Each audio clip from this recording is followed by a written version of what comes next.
how the BRICS alliance, Brazil, Russia, India, China, and South Africa, the BRICS alliance, the founding members are trying to or planning on using gold, as a means of transactions amongst the BRICS nations. These are all ways they're trying to bypass the United States dollars. Welcome back to my channel. Here I talk about things I find interesting about Africa, current happenings in Africa, and how Africa can move forward. So if you are new to my channel, please consider subscribing if you find interesting or stories like this or trends like this interesting to you. So today, as we are seeing the world moving through BRICS into the direction or moving towards where countries of the world wants to use gold as a means of international global transactions.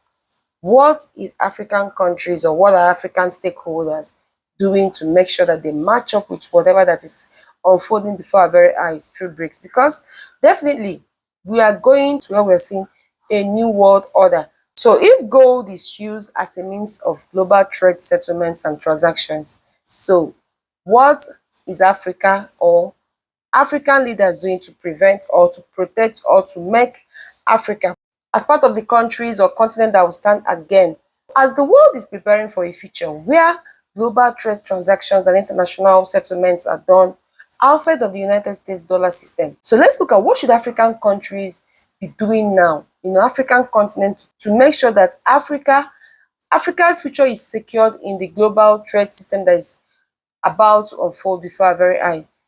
Africa has lots of gold. African countries should move from exporting of raw gold to leveraging on gold, since every African country holds its gold reserves through its central bank.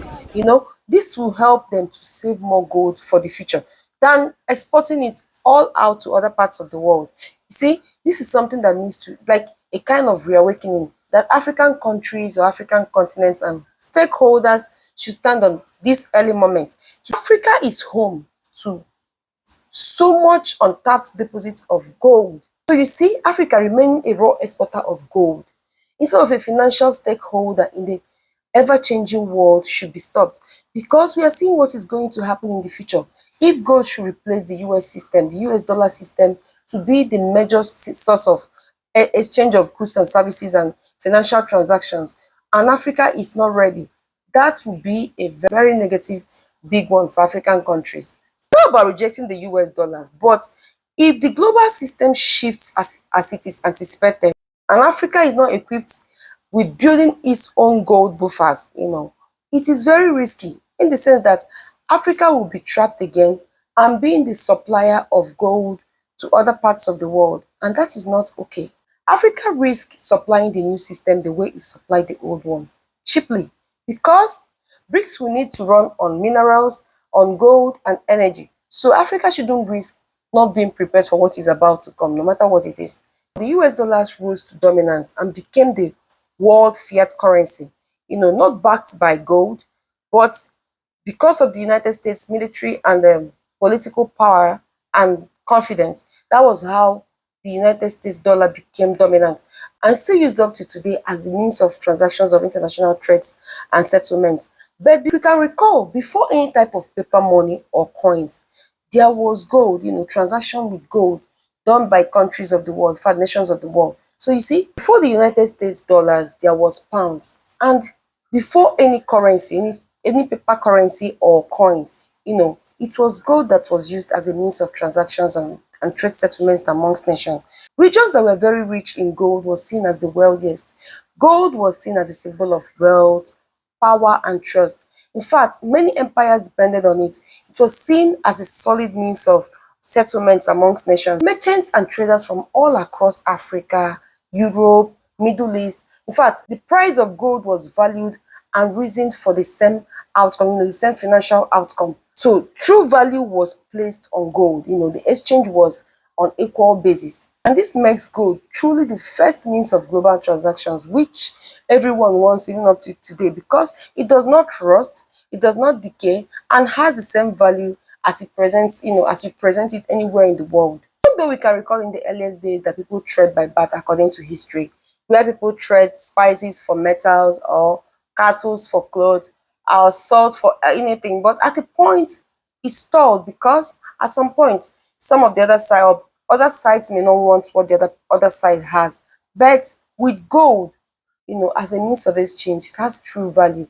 Whatever you bring to every exchange was on balanced scale. Gold is gold at any time, The true value is the same because whatever goods and services or exchange they're having with gold is on a balanced scale. But unlike with paper money, some country prints large sums of money and circulates, and the money becomes more or dominates over other currencies.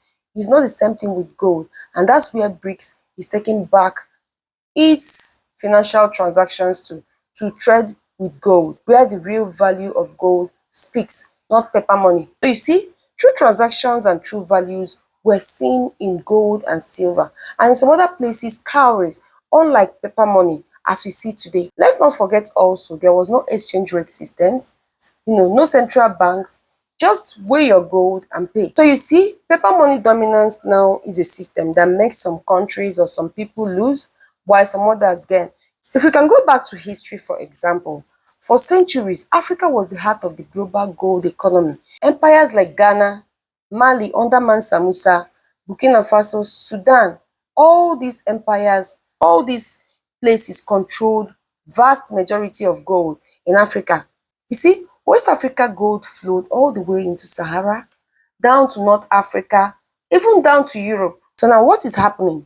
Africa, that used to have very significant amount or share of the world's golds, has very little reserves as compared to the natural endowment that nature has given to Africa. And back to the present day, as the BRICS nations or major economies are preparing or accumulating gold as a means of transactions amongst nations, a kind of future where the US dollar is not the only gatekeeper. Africa must prepare and be ready for this financial shift autonomy that is about to come through BRICS. Africa must prepare by saving up gold, to help reduce any kind of external shocks that will come as a result of the shift. So where there will be a financial shift coming, multipolar financial shifts coming, we are seeing it already happening. So African countries, African continent and stakeholders better be ready because Africa has it all. It has the resources, it has population, and it has a very strategic position in all this, but maybe lacks financial foresight, which should not be allowed to continue. African countries and its central banks